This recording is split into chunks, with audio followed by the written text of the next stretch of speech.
मैं तो अपनी गाड़ी में बैठ के प्रचार किया, तो मेरे को नहीं मालूम कौन कौन सी गाड़ी में बैठेगा, मेरे को नहीं मालूम। मगर ये कर्नाटक की जनता तय करेगी और इसका नतीजा हमको 13 तारीख को मालूम हो जाएगा।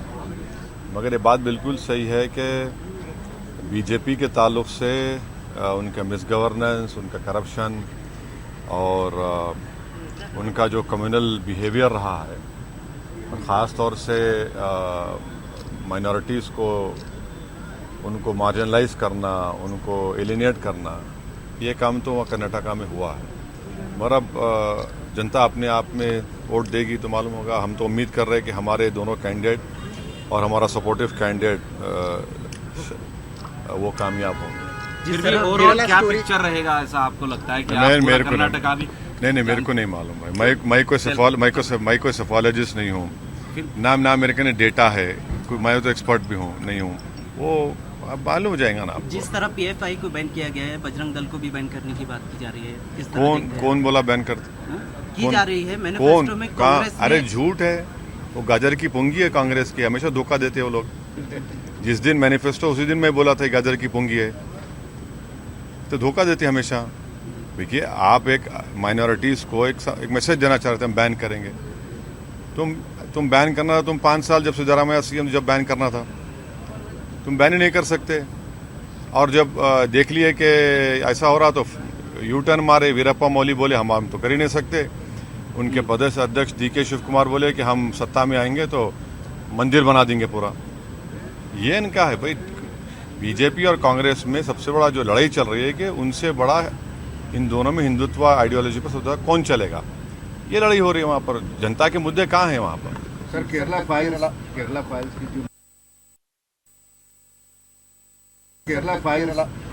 की जो मूवी आई है, एक जनरल मूवी है, लेकिन उसको हिंदुत्ववादी कुछ अलग ढंग देना चाहते हैं। जो भी पिक्चर देखने आ रहा है उसको भगवा ऐसा है ना कि हम लोग जो है हिस्ट्री को भूल जाते हैं। जब हिटलर जर्मनी में जूस को, यहूदियों को, जो 70 लाख यहूदियों को ख़त्म किया, हिटलर कैसे ख़त्म किया? पहले शुरू हुआ, हिटलर ने कहा कि हेट स्पीच दो जूस के खिलाफ, हेट स्पीच का सिलसिला शुरू हुआ। फिर उसने कहा कि हेट स्पीच में तुम बोलो कि ये जर्मनी के वफादार नहीं है। तीसरा उनसे बोलो कि ये आर्यन कल्चर के नहीं है। फिर उसके बाद चौथा उसने क्या किया, पिक्चर्स बनाने शुरू किए। तो 1940 में जो पहला पिक्चर हिटलर ने बनाया था जूस के खिलाफ, उसका जर्मन लैंग्वेज से इंग्लिश में तर्जुमा करेंगे, ट्रांसलेशन करें, उसका नाम इटर्नल जू था। उस इटर्नल जू में ये दिखाया गया था कि ये जूस जो है जर्मनी के गद्दार हैं, ये आतंकवादी चीज़ों में जाते। उसके बाद क्रिस्टालनाक मूवमेंट हुआ, फिर उसके बाद राइक्सटैग जलाया गया। फिर जर्मनी के जर्मन अवाम में पूरी नफरत फैल गई जूस के ताल्लुक से।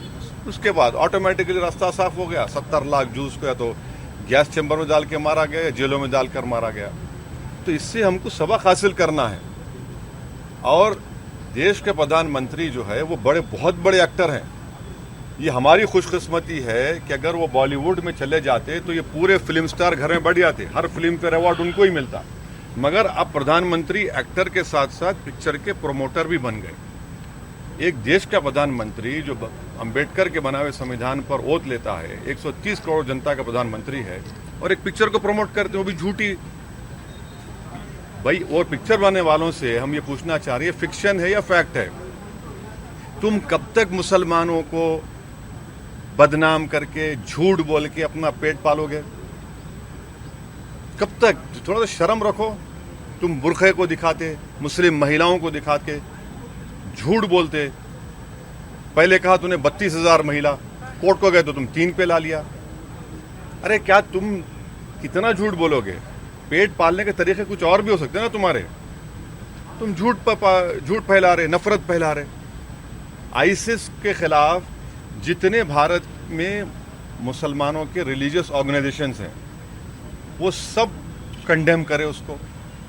और भारत से अगर कोई आईसिस में ज्वाइन किया तो इंडियन डायस्पोरा ज़्यादा लोग गए, और सबसे ज़्यादा कहाँ से गए? वेस्टर्न कंट्री से गए आईसिस में ज्वाइन हुए, चाहे वो इंग्लैंड हो, अमेरिका हो, फ्रांस हो, बेल्जियम हो, ये सो कॉल्ड डेवलप्ड डेमोक्रेसी से गए। अब उसको फैला रहे हैं, उसको प्रमोट कर रहे हैं। इस तरह करने से तो मैं समझ रहा हूँ कि आईसिस वाले खुश हो रहे होंगे बैठ के, किस कोने में छुपे में चूहों की तरह वो गद्दार, वो तो खुश हो रहे होंगे देख के सब चीजें। सर हिटलर की हिस्ट्री नहीं आपने, तो वही हिस्ट्री इंडिया में है ना। देखिए, history will always repeat itself. अगर हम अपने आप को करेक्ट नहीं करेंगे तो हिस्ट्री क्यों पढ़ते हम लोग? हिस्ट्री इसलिए पढ़ते कि भाई वो पहले गलती हुई थी, हम गलती नहीं करेंगे, वो गलती नहीं करना चाहिए। गलती हो रही है इंडिया। आप देखिए मैं तो आपको बता रहा हूं ना, वो गलती नहीं करना चाहिए हमको। ये सब चीजें देखते जाइए आप। मोदी जी हिटलर की राह पे चल रहे हैं। नहीं, अब आप मेरे मुंह में अल्फाज मत डालिए। अब आप ब्रेकिंग न्यूज करना चाहते हैं कि ओवैसी ने औरंगाबाद में ये कह दिया। मैं आपको हिस्ट्री बता रहा हूं, इसमें मुगलों की तो बात नहीं कर रहा हूं ना मैं। नहीं, हिस्ट्री की बात कर रहा हूं, और मुगलों की बात भी नहीं कर रहा हूं। मैं तो हिटलर की बात कर रहा हूं, नाजी की। लेकिन वो हिस्ट्री सुनाने का कुछ तो सर वो हिस्ट्री सुनाने का कुछ तो मौका था। अब हिस्ट्री सुना दिए नामांतर के बाद। हाँ, नॉर्थ अभी वो छोड़ो, वो इम्तियाज साहब इम्तियाज नॉर्थ ईस्ट में बोलो, अभी छोड़ दो तुम। हाँ देखो, आप नॉर्थ ईस्ट में ये सब बीजेपी की तरफ से हो रहा है। आप वहां पर जो ट्राइबल लोगों को ट्राइबल स्टेटस है, आप किसी और को देना चाह रहे। आपकी नफरत की राजनीति की वजह से वहां पर 55 लोग अब तक मर गए। 100 से ज्यादा चर्चेस को जला दिया गया, ईसाई समुदाय के लोगों को। लोग घर से बेघर हो गए। एक सिविल वॉर हो रहा है। कभी आपने सुना था कि पुलिस ट्रेनिंग इंस्टीट्यूट से हथियार और एमुनेशन छीन के लोग भाग गए? और देश के प्रधानमंत्री क्या कर रहे? पिक्चर प्रमोट कर रहे। मणिपुर में खाना जंगी सिविल वॉर, उस पर बात नहीं करते। पाकिस्तान से आतंकवादी आकर हमारे 5 सिपाहियों को मार के चले जाते, उस पर बात नहीं करते। वो रोड शो कर रहे हैं। अरे आपकी प्रायोरिटी क्या है? चुनाव ठीक है, मगर ये जो हो रहा है मणिपुर में, नॉर्थ ईस्ट, अरे आपका चीफ मिनिस्टर है वहां पर, आप 355 लगाते उधर।